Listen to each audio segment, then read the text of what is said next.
Le 8 septembre prochain, il se tiendra à Abidjan la 10e édition des Business Connection. Cette rencontre se tiendra autour du thème Fonds d'investissement alternatif de financement. L'Association pour le développement des cultures vivrières intensives, ADCVI, a organisé récemment en partenariat avec l'Union européenne un atelier pour faire le point des actions menées dans le cadre du projet de création de 50 hectares de cultures vivrières et maraîchères à Nangorigo dans le département de Sinématiali au nord de la Côte d'Ivoire. Mesdames et messieurs, bonsoir et merci de suivre les informations sur Business 24 Africa. PCA Consulting, un cabinet spécialisé dans l'événementiel, organise le 8 septembre prochain la 10e édition de Business Connection. La problématique de financement sera au cœur de ce rendez-vous qui se tiendra autour du thème Fonds d'investissement alternatif de financement. Business Connection se veut également un lieu de rencontre entre entrepreneurs pour nouer des relations d'affaires. Lawani Babatunde et Marie Seri. Depuis plus d'1 an, Business Connection se présente comme le lieu de rendez-vous des entrepreneurs ivoiriens pour tisser de nouvelles relations d'affaires. Une plateforme également pour discuter des questions d'actualité liées au monde des affaires. Pour la 10e édition, Business Connection fait une lucane sur la problématique du financement des entreprises à travers le thème Fonds d'investissement alternatif de financement. Un sujet à développer par l'économiste Youssouf Karius, directeur général de Pulsar Partners, un fonds d'investissement dédié au secteur immobilier. J'aimerais que les gens, à travers cette conférence-là, le public, que ce soit des chefs d'entreprise ou que ce soit des employés, moi j'aimerais qu'ils retiennent ce que c'est qu'un fonds d'investissement, première chose. J'aimerais qu'ils retiennent comment est-ce qu'ils peuvent utiliser le marché financier dans leurs objectifs particuliers. Et j'aimerais qu'ils retiennent le fait qu'en fait, ça c'est pour moi la clé, le fait que tous les partenaires financiers que vous allez avoir en face de vous ont un objectif très clair, c'est de gagner de l'argent. Il n'y a pas d'aide dans le financement. Parce que si vous n'êtes pas dans l'objectif de faire gagner de l'argent à votre partenaire financier, il ne va jamais vous accompagner. Il n'a aucun intérêt à le faire. En tant que chef d'entreprise ou en tant que même particulier qui aspire à être financé par une banque, etc., il faut que vous ayez la capacité à aller prouver à votre futur partenaire financier qu'en vous accompagnant, il va gagner de l'argent. C'est un peu, je pense, beaucoup même ce qui freine un petit peu les stratégies financières de nos entrepreneurs, c'est qu'on part systématiquement dans l'idée que quand on va chercher du financement, on va chercher une aide. Non, ce n'est pas une aide, on va partager une opportunité. Moi, je vais y gagner, vous allez y gagner. Le besoin existe pour les chefs d'entreprise, les entrepreneurs, pour les PME, pour les grandes entreprises, d'avoir un espace régulier où ils peuvent se rencontrer, ils peuvent communiquer de manière très cordiale, dans une ambiance franche, avec beaucoup de simplicité, et en afterwork, dans l'idée de rencontrer des gens qui sont soit au même calibre que nous ou d'un calibre supérieur avec qui on peut développer des affaires. Donc c'est un événement majeur, je dis ici en Côte d'Ivoire, et on estime quand même que c'est un événement qui a besoin d'être vulgarisé pour que tous les entrepreneurs, toutes les entreprises, tous les chefs d'entreprise puissent venir régulièrement à Business Connection et avoir ces opportunités-là du partenariat. PCA Consulting, initiateur de cette rencontre, entend y réunir plus de 200 entrepreneurs, chefs et cadres d'entreprise. Le 8 septembre prochain, ils sont invités à venir s'informer et développer de nouveaux réseaux d'affaires. Un atelier bilan a été organisé par l'Association pour le développement des cultures vivrières intensives, ADCVI, en partenariat avec l'Union européenne. Cet atelier a pour but de faire le point des actions menées dans le cadre du projet de création du périmètre de 50 hectares de cultures vivrières et maraîchères à Nangorigo, village situé dans le département de Sinématiali, au nord de la Côte d'Ivoire. Ce projet vise à améliorer les conditions de vie des populations rurales et renforcer la sécurité alimentaire par l'intensification des cultures maraîchères. Sandrine Bamba et Soro Chelina.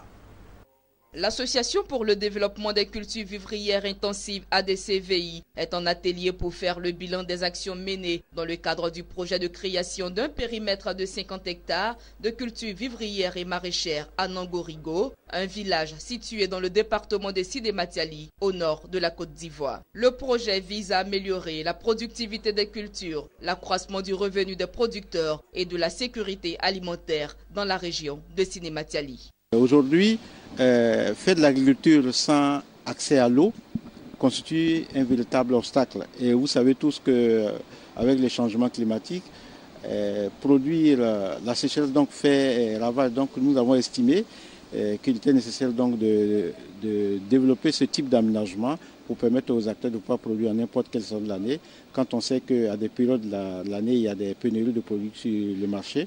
Donc c'est une façon de pouvoir donc amener ces acteurs-là à produire toute l'année et ravitailler les marchés en des produits de qualité et de façon permanente et régulière. Selon son coordinateur, ce projet va apporter beaucoup de changements, notamment dans la pratique culturelle des populations de cette localité, mais aussi dans le processus d'écoulement des produits. La première des choses, c'est d'abord qu'ils pourront irriguer, cette fois-ci en n'utilisant pas les arrosoirs. Ils ont donc un système d'irrigation qui permet donc de faire le système de micro-irrigation goutte à goutte et micro-jet. Ça, c'est un premier niveau. Deuxième niveau, avec le projet, ils ont appris de nouvelles techniques de production. Maintenant, quand vous allez sur les parcelles, ce n'est plus des champs avec des cultures désordonnées. Vous avez donc des parcelles alignées, de sorte qu'ils puissent donc assurer les opérations, soit de désherbage, de labour, même de façon mécanisée si c'est possible. L'autre aspect également, produire c'est bien, mais il faut pouvoir commercialiser. Là également, nous les accompagnons dans ce processus. Et pour ce projet précis, nous avons mis en place un dispositif de sorte que ils ont, au niveau des Sidé-Matiali, qui est la ville la plus proche, comme à Kanaolo, construit donc un centre de précollecte et de groupage de produits, de sorte qu'on puisse faire un dispatching des produits sur l'ensemble des marchés. Quant aux bénéficiaires, ils saluent l'initiative, car pour eux, cela leur a permis d'acquérir de nouvelles connaissances. Nous avons appris beaucoup de choses en ce qui concerne la culture maraîchère. Si bien que la banane, nous avons appris parce que chez nous au nord, pratiquement, on ne savait pas comment faire la banane. Bon, nous avons appris, on a fait les pépinières de bananes et puis bon, actuellement, on en sort beaucoup de choses. Avec les formations qu'on a fait, donc aujourd'hui, on sent que ça va aller. Vraiment, on sent qu'à la fin, donc, nous pouvons continuer à faire le vidéo.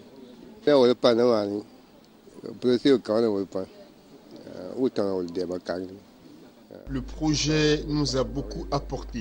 Nous sommes vraiment dans la joie parce que nous avons reçu des équipements et même des tracteurs pour améliorer notre rendement.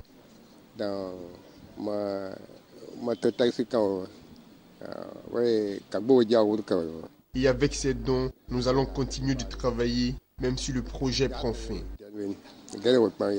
Cofinancé par l'Union européenne à hauteur d'1 200 000 €, ce projet de culture vivrière et maraîchère va durer 24 mois. Il permettra l'installation de 100 producteurs de culture vivrière et maraîchère, dont au moins 30% de femmes de cette zone rurale. Au chapitre des informations en bref et en images, rendons-nous en Afrique du Sud où depuis le mois de juin, 24 foyers de grippe aviaire de souche H5N8 ont été répertoriés. C'est ce qu'a annoncé le ministre de l'Agriculture à Reuters. Selon les responsables, 10 sites de l'épidémie sont localisés dans des fermes commerciales de volailles et 3 sites ont été signalés dans des concessions d'élevage d'autruches. Le ministre sud-africain de l'Agriculture a par ailleurs indiqué que le virus peut causer de nombreuses pertes dans la volaille et la priorité est de le contenir ou de l'éradiquer. 160 millions de francs CFA, c'est le montant débloqué par la Banque mondiale pour financer le projet d'installation de la commission foncière communale de Ségou. Les travaux ont démarré depuis le mardi 22 août dans la région administrative du centre du pays. Ce programme vise la sécurisation foncière, la promotion des investissements publics et privés, l'accès équitable aux ressources foncières, la prévention et la gestion des conflits, précise Studio Tamani, un quotidien d'information sur le Mali. Fin de ce temps d'information, j'ai été très ravi de vous l'avoir présenté. Bonne suite de programme sur Business 24 Africa, la chaîne de l'économie.